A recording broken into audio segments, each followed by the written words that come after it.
Let's make this beautiful, quick and easy daisy throw. You'll need a small butterfly loom, yarn of your choice, needle that comes with the butterfly loom, pair of knitting needles, crochet hook and scissors.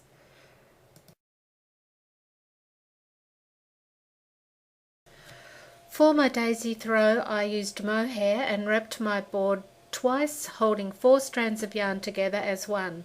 I used 2 balls of yarn and took the yarn from both the inside and outside of each ball of yarn. You can use bulky yarn if you like, and if you do, could I suggest that perhaps you may just wrap it once. Create these daisy squares as thick or as fine as you like, and follow the instructions for wrapping the board on either the CD or on my website. That's all the W's, thebutterflyloom.com.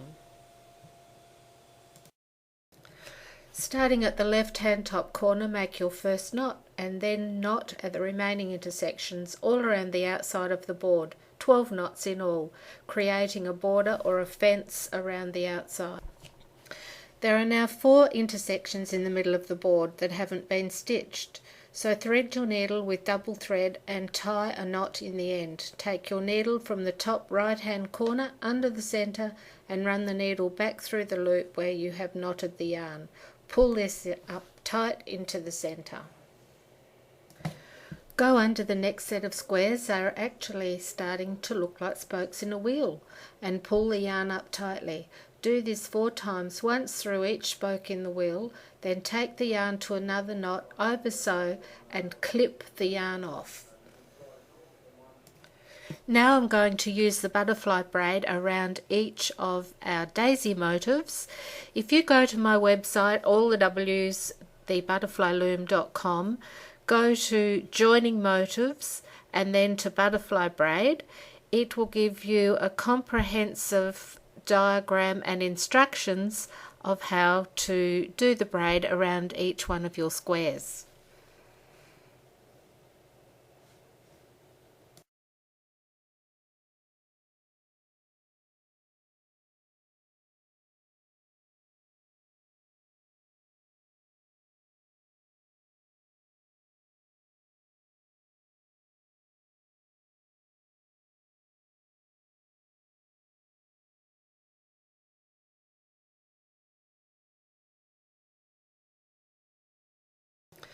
Now to knitting the square.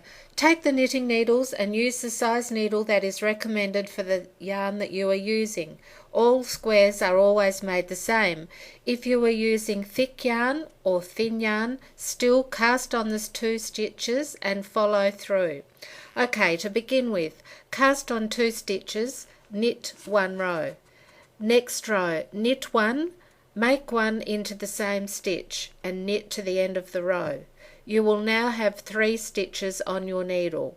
Next row, knit 1, make 1 into the same stitch, knit to the end of the row. You now have 4 stitches on your needle. Repeat this until the corner where you cast on the 2 stitches, measuring to your knitting needle, is the same length as the side of your motif. So I had to increase until I had 25 stitches on my needle, and that was then equal to the side of my motif. If you're using thick yarn, it won't be anywhere near 25 stitches, it'll be less. Okay, next row, knit 1. Then the next row, at the beginning of the row, knit 2 together, knit to the end of the row. Next row, knit 2 together, knit to the end of the row. Repeat this until you have 3 stitches remaining and cast off. You will now have a square that is equal to your motif. So you can join all your squares together. I am now knitting larger squares to cover 2 motifs. So when I start my knitting, I cast on 2 stitches and I increase until I have 50 stitches. Then I start my decreasing. I'm going to then join these squares to the outside of my throw just for a little variation. So happy creating!